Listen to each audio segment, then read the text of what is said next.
and Sugan for laying the groundwork for the discussion so well and sharing with us the deeper insights on today's discussions. Let's go ahead and delve a little deeper with some panel discussions now. Up next, we have a panel discussion on upskilling through tech, bridging the talent gap. For this, I would like to invite on stage Hina Dhamija, Executive VP HR, Religare Broking. Please welcome all the panelists with a round of applause. Brijesh Narang, VP HR, IEX. The round of applause shouldn't stop with one. Vinay Kaushik, CHRO, Newberg Engineering.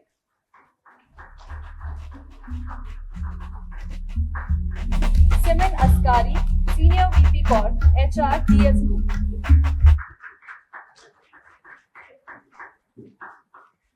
As we navigate the ever-evolving job landscape, tech-driven upskilling has become a crucial element for bridging the talent gap. So therefore, to explore this topic, we have these experts here. And in order to moderate the session, I would like to invite on stage Sugan. Please welcome her with a round of applause. So once again, good morning, everyone. And thank you for joining us in this first ever edition of APAC HR. So as the theme suggests, what we'll be speaking, upskilling through tech, bridging the talent gap, it's clearly, a matter of fact that demand for the skilled talent is, outpacing supply. Traditional learning methods which were embedded into the HR fraternity, they are making new strides with tech-driven upskilling as a necessity, but, not a choice as it was in previous times.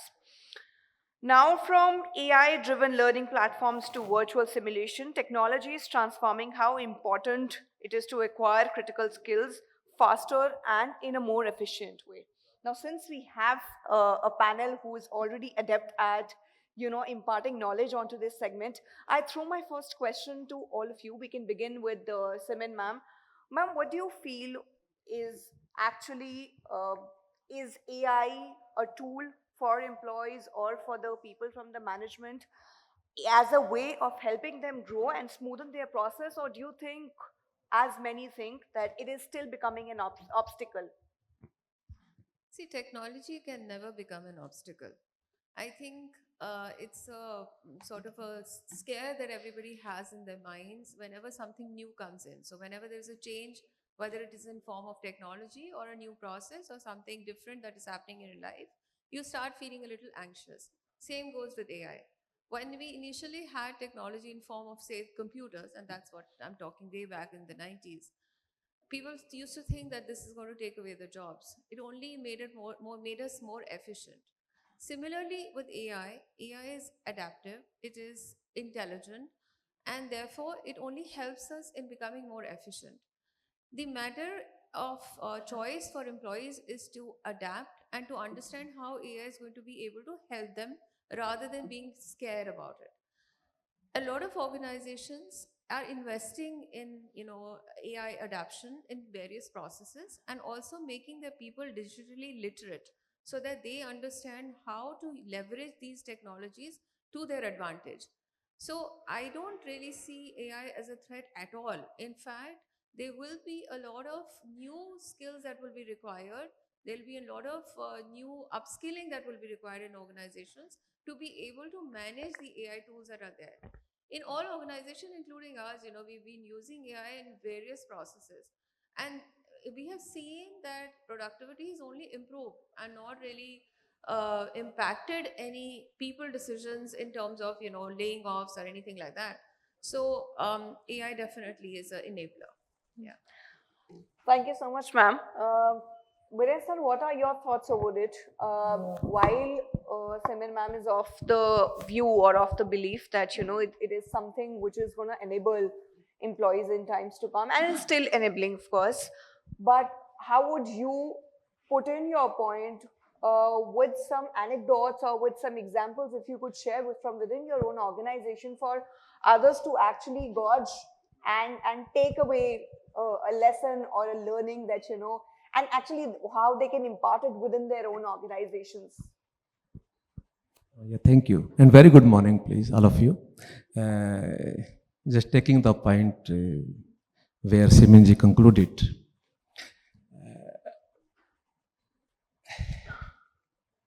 You asked, so let me share the anecdote. We all are Storytelling facing is the one best very, way. very common problem, basically, and that is very real. And for the last few years, I'm facing this consistently. And if the problem is consistent, it really becomes the issue. We have the monthly review meetings. I come from the EPC background. We build the products, refineries, fertilizers worldwide. And these projects are long time projects, 3 years, 4 years, 2.5 years minimum you can. So that means you have to measure the progress almost. The common problem, the common statement came in every review meeting was from the stakeholders, business sides and the project managers. One, we have the short of manpower. We don't have the people.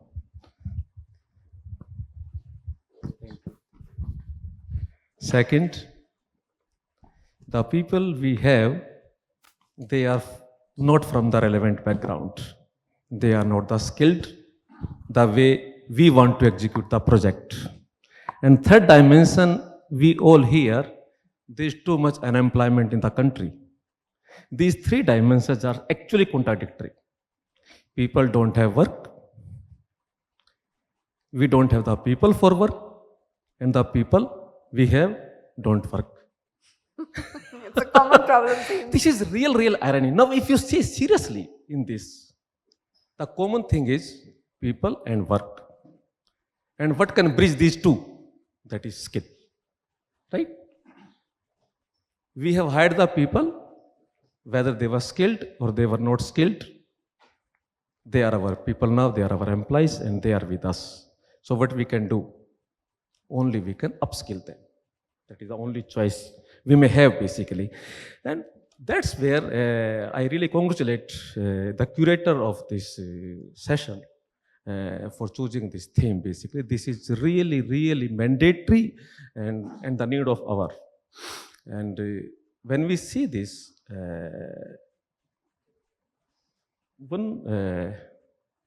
usually I speak in the meetings and everywhere. Awareness is the half action. If you are aware of the problem, you can take some decision. And here the technology helps. Sugandh, my friends will support me in this thought process because we belong to HR fraternity, and that means human is linked with our personality. Humans are humans. For 1,000 years, we are seeing the pictures or centuries. We all are same, more or less the same DNA, same physical body, same everything, same organs. So if we have to change the world or we have to change the work processes or systems, the only change is technology addition, because humans will remain same more or less, not too much change in their DNA, in my opinion. So AI, I'm pretty sure if I pass on to my friend for the next question, I will conclude. Fear versus acceptance.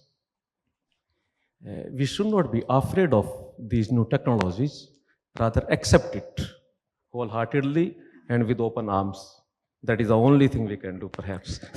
Well, if that becomes so easy for employees to actually gauge and imbibe in such an easier format that you're explaining, sir, then half of the things are solved. My question from your response itself, when you said that upskilling is itself a need of the hour in the coming in of AI disruptions, but for most organizations today, it is a cost-ticking kind of a segment, you know. Now, in the name of restructuring that certain organizations are claiming, there are humongous amount of jobs which are being lost, you know.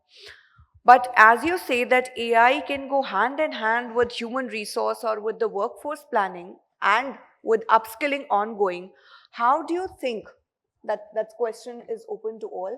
How do you think can organizations not consider upskilling as an extra initiative or an extra costing for the organization? I started this, so I'll answer this. Okay.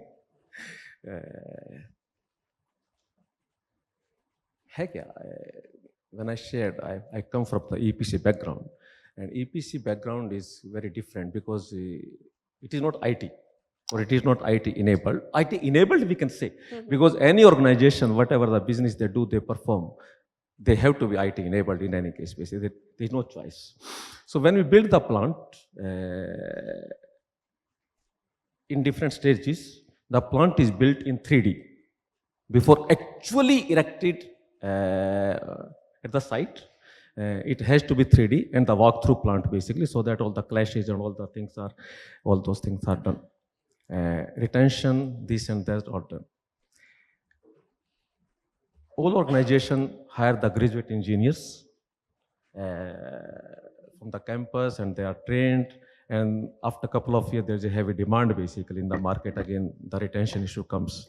What we started before COVID, we started in fact 2019, and during COVID also we continued. Diploma engineers usually are not too much preferred in white collar segment. They either go to production or manufacturing or like this basically. So what we did, and the retention also, if they are skilled, it is good for them.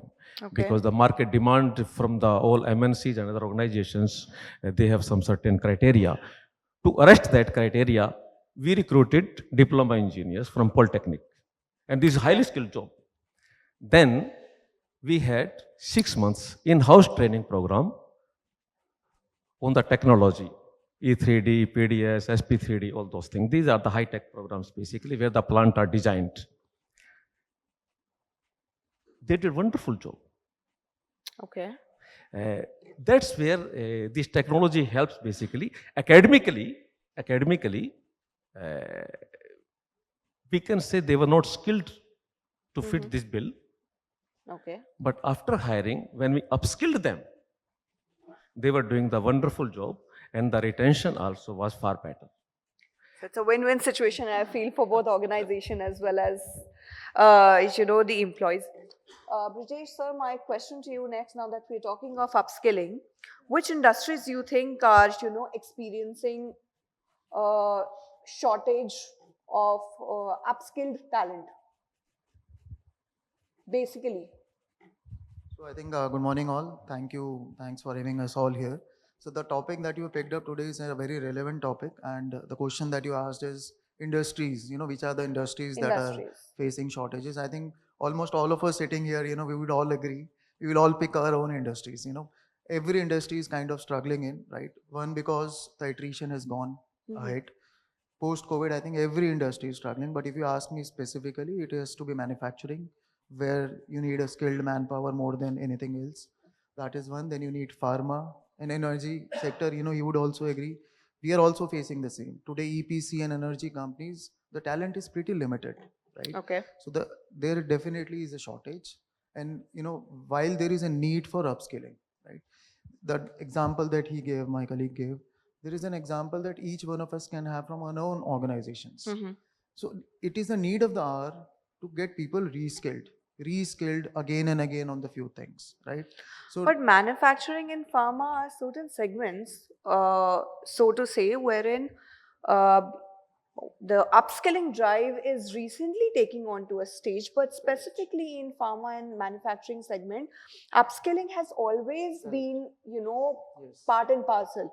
So while you say that this is one of the industry which is facing a crunch, then why are such industries facing a crunch wherein their core ability to have talent is based on the kind of experience and the upskilling and the trainings that they already give? So this is a point, that a relevant point. While you will also understand and appreciate that there is a concept of buying and building the talent, right? Oh.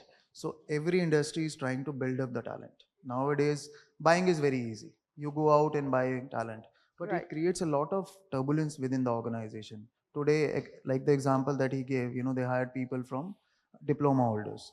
While they must be hiring earlier from MBA or energy graduates, the cost is reducing, right? On one side, and secondly, they are taking place. They are building talent. So if you're recruiting from a premier B school, and if you don't give them a growth ahead, they will leave pretty soon. Fair enough. But if you buy, if you're building the talent inside, like they are doing, they're giving an example of building a talent for 2 3 years, and I'm sure in addition to that, attrition would have also gone down. That's you will have to balance it off how you want to buy or build the talent, and it is a pretty relevant thing. Yeah. Can I just add Yeah, here? sure, sure. So while I agree that you talked about manufacturing or pharma, where upskilling is part of the the DNA that people have to go through this if they are to survive. However, with the coming of new technologies, with very high-end machinery that is in place, with so much of IoT that is in place, digital literacy is becoming extremely important, and therefore it becomes extremely important for us to ensure that the workforce remains relevant. The cost of hire is very high, so we cannot afford high attrition. And just before the panel we were discussing on the attrition that Brijesh was saying he experiences.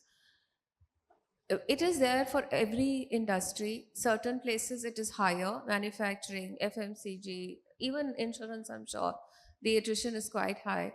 And therefore, if we are investing in our people, they feel more connected to you. They Fair feel enough. that, this organization is actually looking after their careers, and therefore they tend to stay back longer. And, not just that they are relevant, but the longevity in the organization also gets impacted. But is Yeah. it that you are suggesting that the cost of hiring talent is costlier than actually upskilling the existing ones? So the cost of replacement, I would say yes, because Okay. of the time that it takes to hire someone, to train them, to make them relevant and productive is pretty high. I would Okay. rather spend that money on increasing the productivity and the capability of existing people and making sure that they stay back with us. Yeah.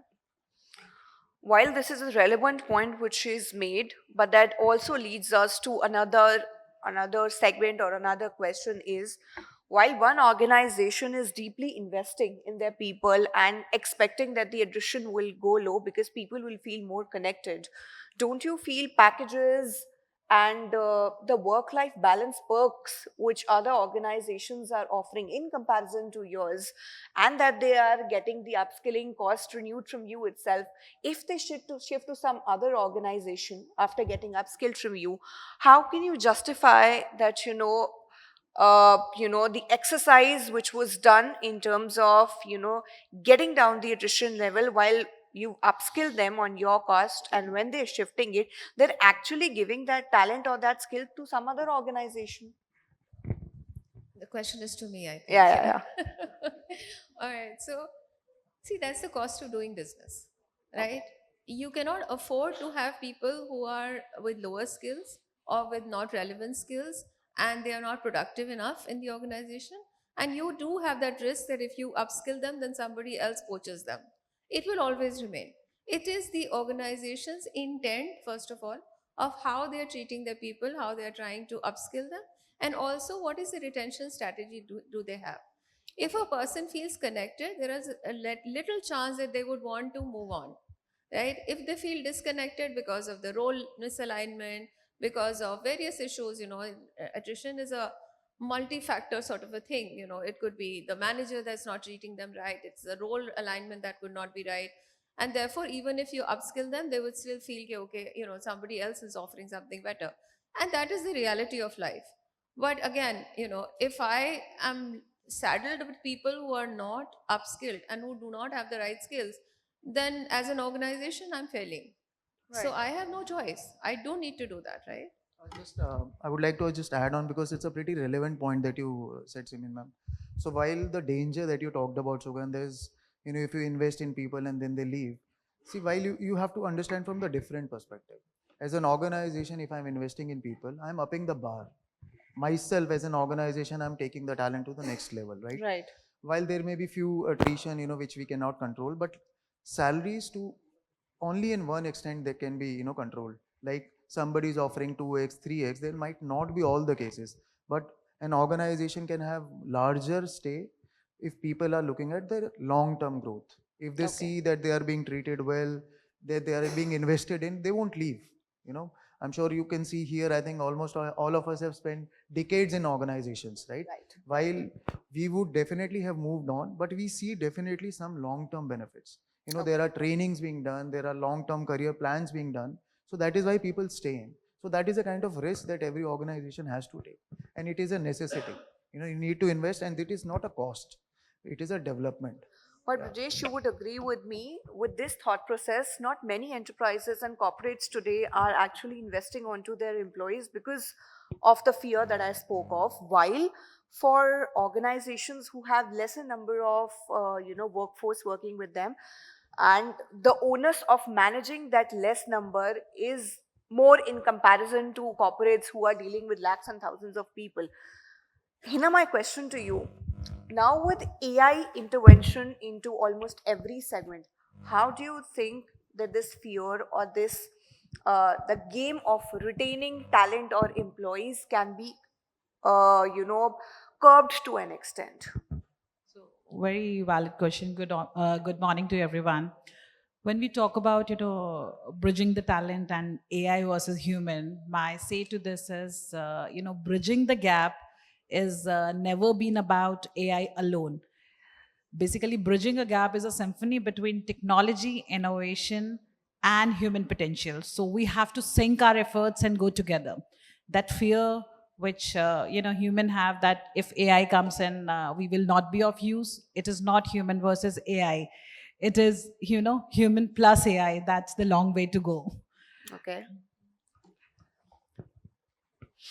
The question still remains unanswered, Hina. I am still looking for that one statement from you. While you say that, of course, the problem is not new. But the problem has worsened with AI because the level of insecurities within employees has increased. Now upskilling is no more a need for them, it's a pressure for them, that if I don't upskill myself, maybe AI will replace me, let's say another 8 months or 1 year down the line. But while we say that it is coming to ease in the process of employees and to have a free flowing or a smooth kind of working, but from an employee's perspective, if you feel the fear has increased, now how can you, so as an HR, now as a person from the management, you actually got to bridge the gap between a workforce and tech intervention. How can organizations or leaders propose that kind of a model within an organization? So I agree to you up to some extent. If we see, sometime back when the AI have started, people were with a fear whether the jobs are taken. Right. And before answering your question, I'll even share the dynamics of World Economic Forum. It's scaring if you see the first part before I say. So as per World Economic Forum, 87 million jobs will be displaced by 2025. Oof. But another fact is 97 million jobs will come also. So if we see the number, it is how we see the situation.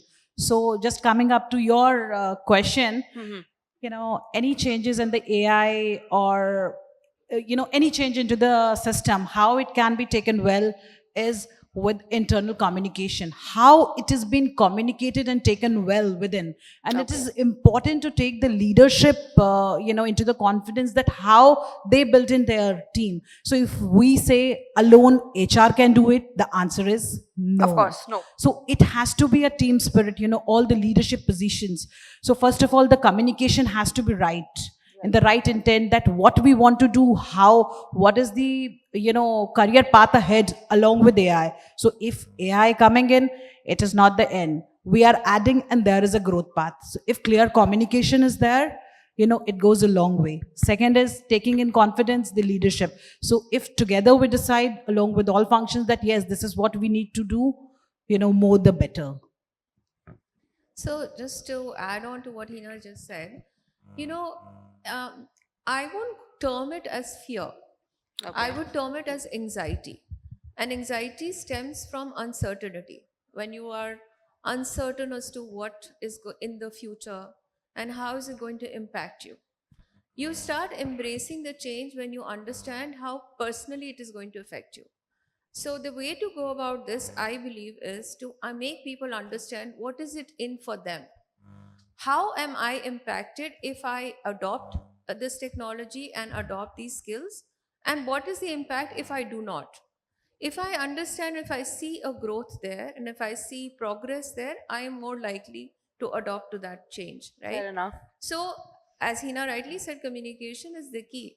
But more than communication, it is the understanding that I am going to be positively impacted if I learn these skills. And I will grow in my career if I learn these skills. So I think that is how going about, introducing new change should. Absolutely agree. What's there for me? So when each one, in the organization will have a clarity, what's there for me? That way, it will be taken very positively. This is sugar. Yeah, this is absolutely relevant thing. We may spend a couple of minutes more on this because this is perhaps the central point of this discussion. We all feel unanimously worldwide कि काम कम नहीं हो रहा, काम करने का तरीका बदल रहा है. आप समझे इस बात को please. So unemployment will be there और AI will snatch the employment from the people, all those things. These are not, you can say the basically issue here. Issue is the people who will not adopt and adapt technology, they will be in trouble rather. Okay. Yes. So that's where I was saying, and Simanji corrected that, fear retermed anxiety. Let's accept it basically, because the reason is very simple. Now all the decisions are taken data driven. अब वो subjective बातें नहीं रही कि मेरी शक्ल अच्छी लगती है, मैं बोर्डरूम में बैठा हूं, कंपनी में 20 साल से हूं, मैं अच्छी बात करूंगा. Now that era is over, honestly speaking. Now the decisions are taken data driven. Now what is the data driven? Data driven is data analytics and data literacy. The moment we talk data, technology comes into picture automatically by default. Right. Right? So now, and without decisions, businesses are not run. You have to take decision. Then what is the basis of that decision? Data. It is very simple basically. So let's accept it, and I'm absolutely sure any organization, any individual who will embrace this new technology, AI or ML or whatever we can call it, they will be the early market leaders. I'm sure about this perhaps. So just adding on, it is only helping. You will have to look at technology as something that enables you to take a better decision, right? Like rightly put. So we all understand, we are all exploring what all AI can do, right? So there is a different side to it. There are things that AI can't do. So that the fear when you talked The about human touch. so that the fear that you talked about definitely is there, but we as a team, as a collaborative effort, we have to make people understand that AI is there to help you. You will have to take a next leap with the help of technology. It is not wiping away your jobs, it is not wiping away anything, but it is only enabling you to get better. You look at how technology has changed today. All of us sitting here, we all have mobiles, we all have Blinkit, Zepto. We never thought of having that 5 years back. Very true. 5 years back, and now That's a revolution. if you look at your home itself, we are talking about office, look at home. I have young kids, if printer is not working, they will say, okay, we can get it from Blinkit. Technology is hitting you everywhere, so you will have to accept that, embrace it as a change, and move forward. No, I will say that it's got to be embraced and we got to move forward with it. what role, or how can companies actually ensure equal access to upskilling opportunities for all employees, including the non-digital ones as well? So not all roles in any organization are digitized. There are certain non-digital roles as well. And while organizations are investing on upskilling their existing workforce instead of hiring, how can leaders ensure that this opportunity is an equal access to all the members of their family in a way? I would say their organization, because it's one family for them. So how do you ensure as a leader that this opportunity is given to all your employees, barring their segments, in terms of their personal growth, and as well as helping you not to hire people from outside, but actually upskilling the existing ones? Anybody can answer. We can begin with you. Okay, so if you have a learning organization, or you at least create a culture of a learning organization, it becomes easier for you to ensure that the learning is there at every front.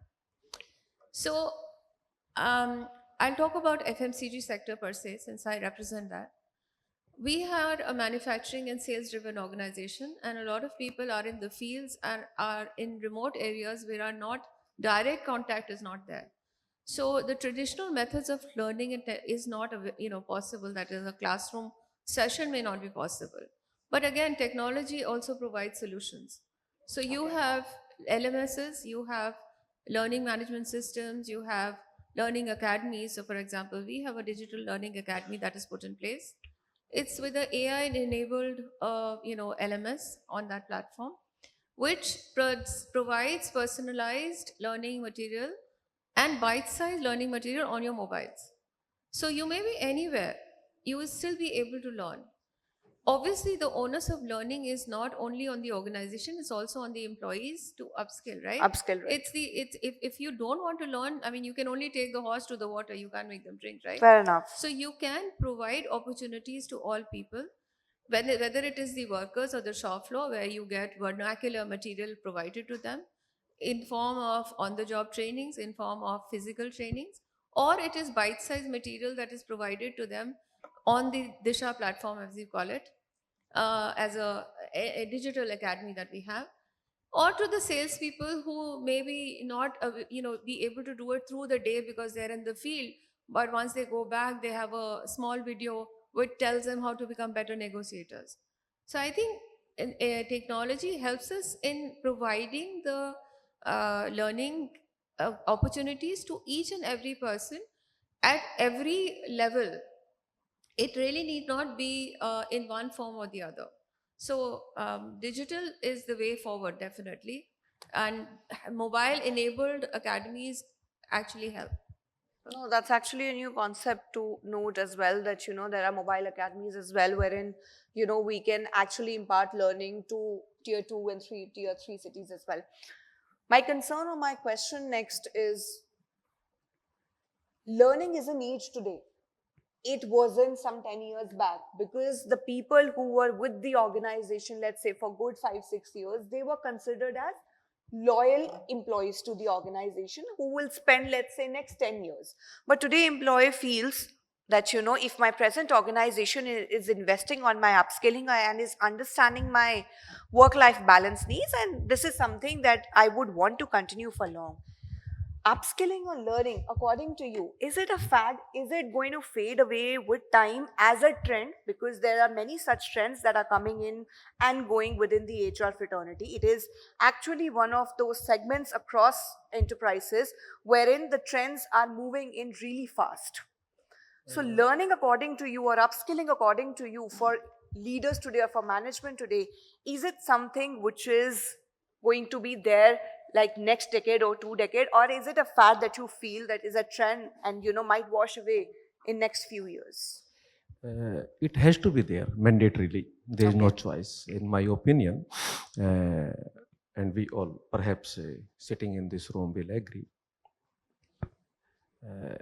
As long as civilization and human do exist on this planet, learning will not stop. The reason is very simple.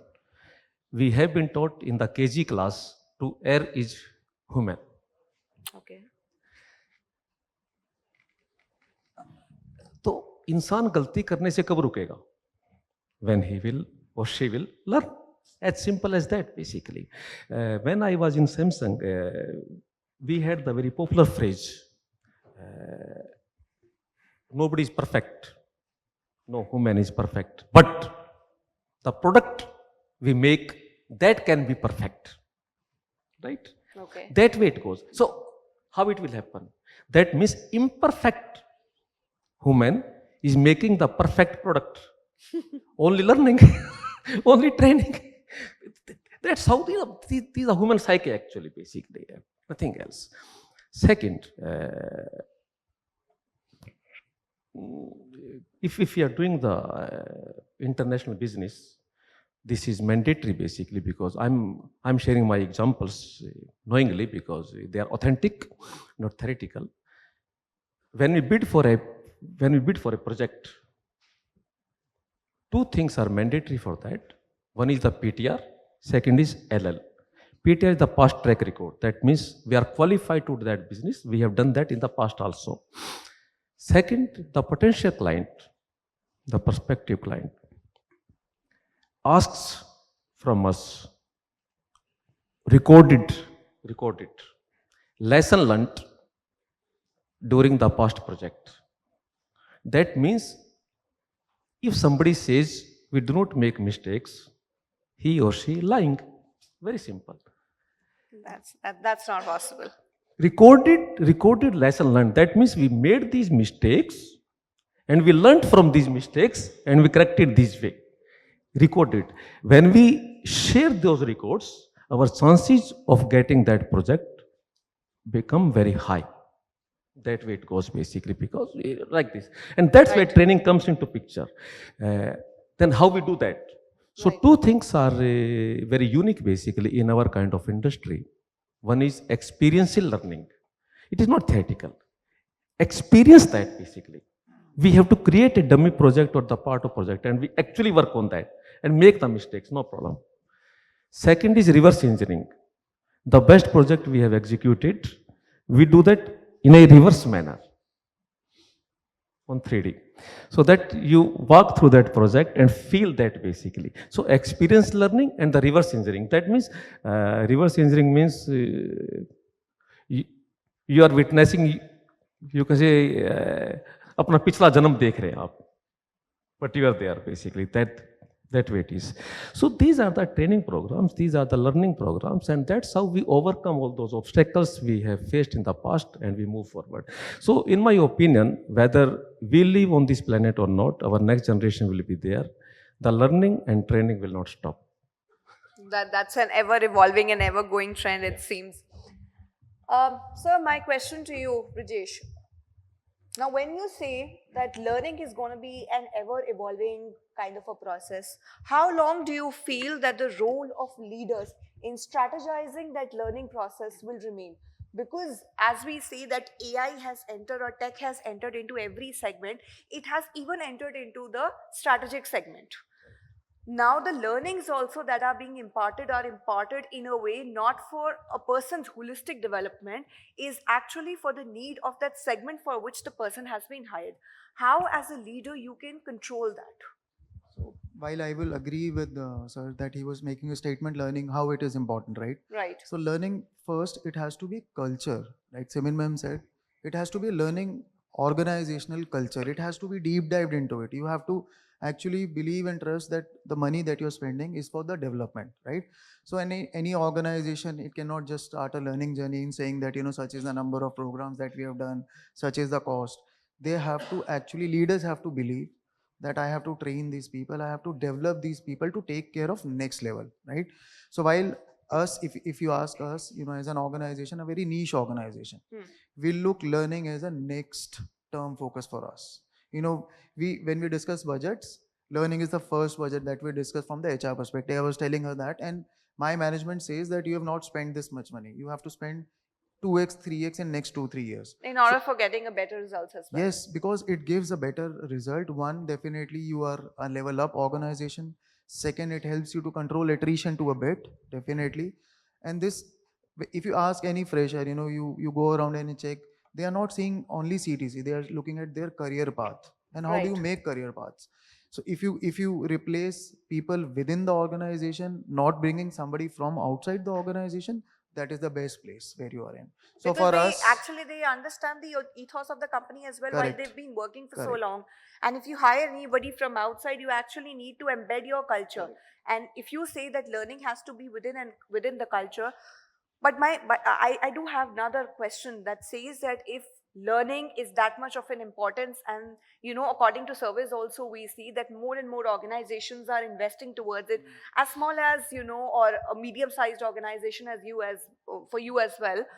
Why do we still see the concept of overnight layoffs happening?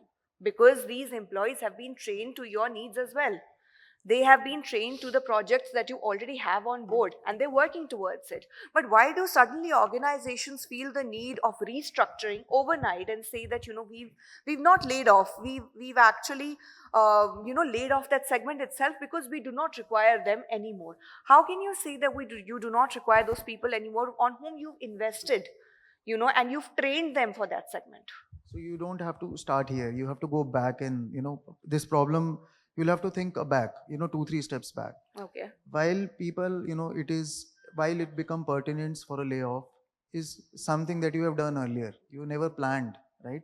There are times that you just jump into it. Like for organizations, we are talking today AI, just give you a perspective. Right. Everybody wants to jump to AI, Right. right? But there has to be a proper assessment done. Exactly. Likewise, you have said, why layoffs happen. So in IEX, I am there for last 17 years, not even a single layoff. Why? Okay. Because you have to plan well. It starts with while you are recruiting a person, you are recruiting a right person or not. Are you looking this as a short-term objective? Are you looking at it as a long-term objective? See, a lot of organizations take recruitment as a project-based things. They hire people and then they fire.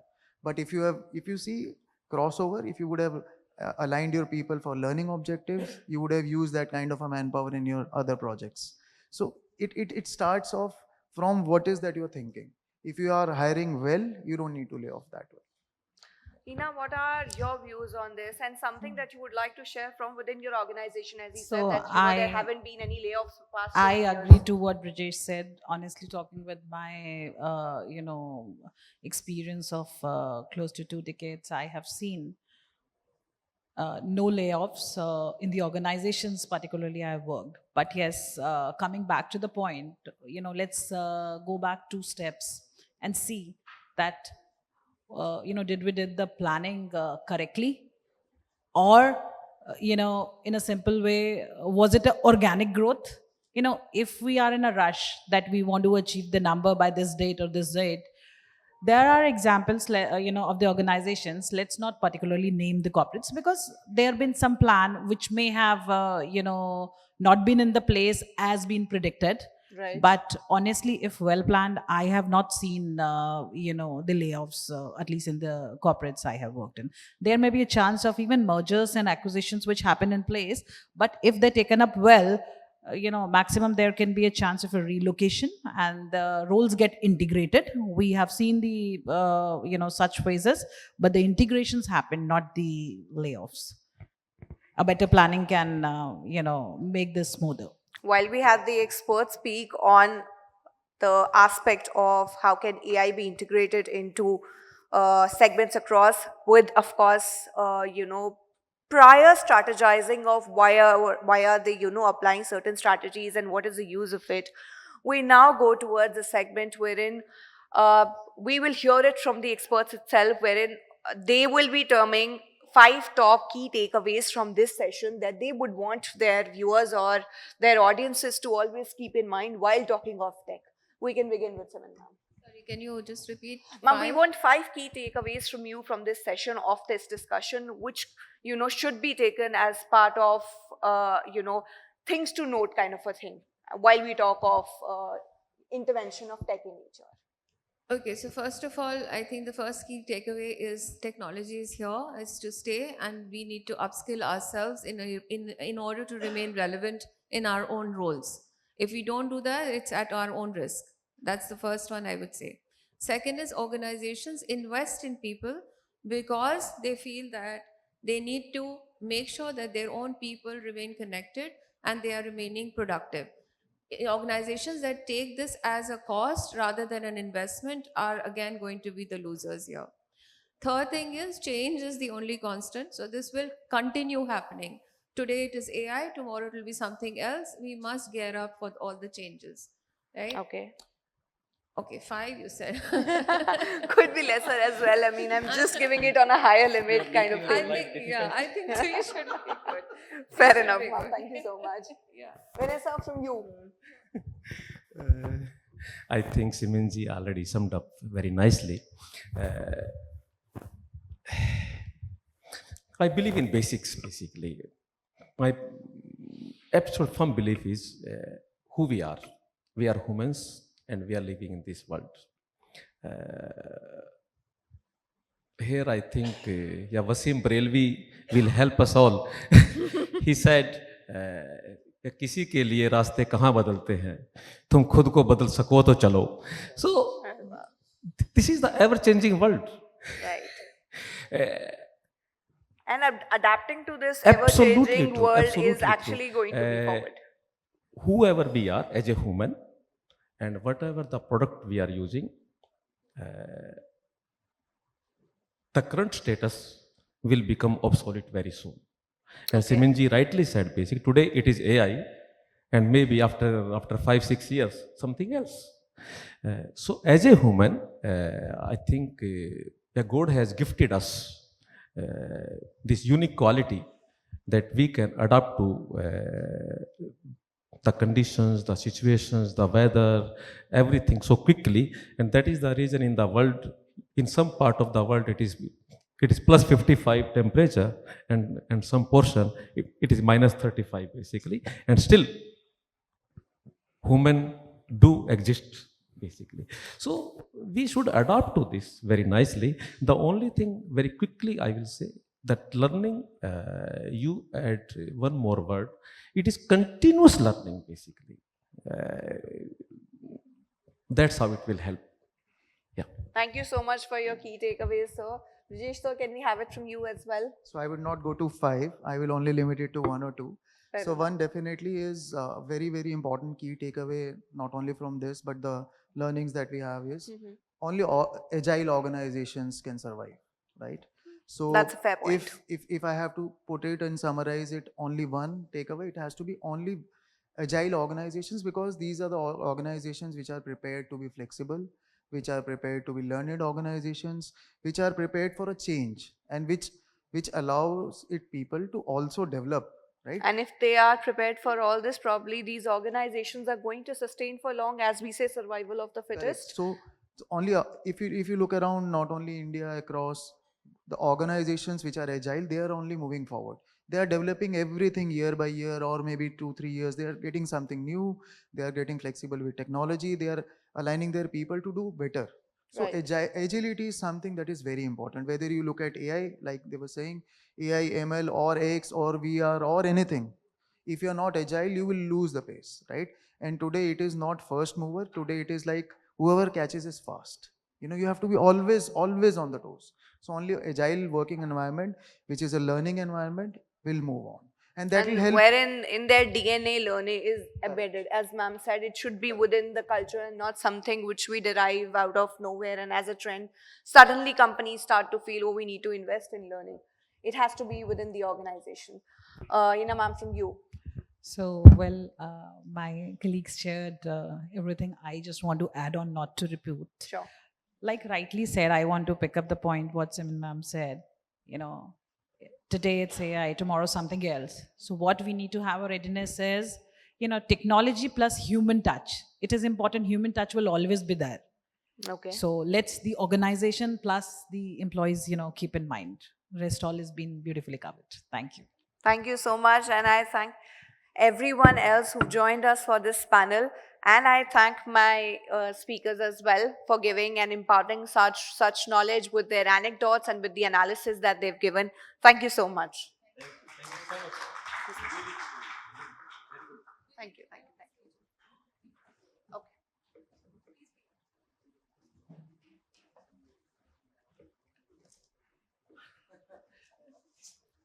Thank you to all the panelists for such an insightful discussion on how advanced technology and AI can be best leveraged for workforce transformation and upskilling.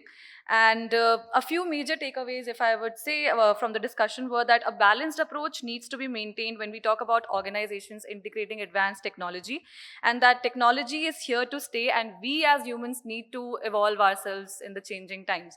Thank you for such important points. I would now like to call upon Ms. Sangamitra Mohanty, co-founder and director on APAC Media on stage, to felicitate our speakers with a token of gratitude. Ma'am, please. Please welcome her with a round of applause, everyone.